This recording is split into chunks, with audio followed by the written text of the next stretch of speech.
رسول الله صلی الله علیه و سلم یکی از نشانه های قیامت ذکر میکنه، میگه که سال مثل ماه میگذره و ما مثل هفته و هفته مثل روز. من عمل نمی روزا میره احساس میکنم به اندازه با یک سرعت عجیب میگذره. این در حقیقت بی برکتی است در زمان برای ما شما که هیچ استفاده نمیکنید.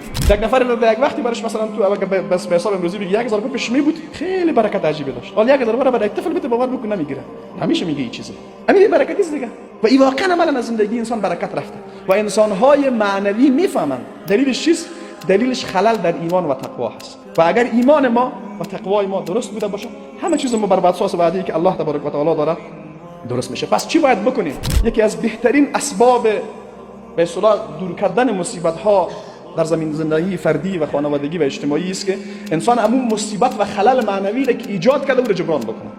خلل های معنوی با توبه و با استغفار از بین میره. و به همین خاطر است که الله تبارک و تعالی در قرآن کریم زمانی که در مورد استغفار ذکر میکنه، نتایج استغفار را هم بیان میکنه. الله متعال میفرماید فقلت استغفروا ربکم، از پروردگارتان طلب استغفار بکنید، انه کان غفارا، زیرا او بسیار بخشاینده و مهربان است. چی میکنه؟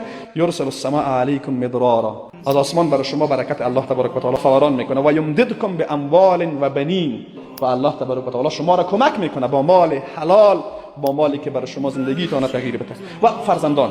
و یجعل لكم جنات و یجعل لكم انهار، الله تبارک و تعالی مرتقم براتون هم در زندگی دنیا اسباب راحتی و آسایش را برای شما مهیا میکنه و هم در زندگی اخره.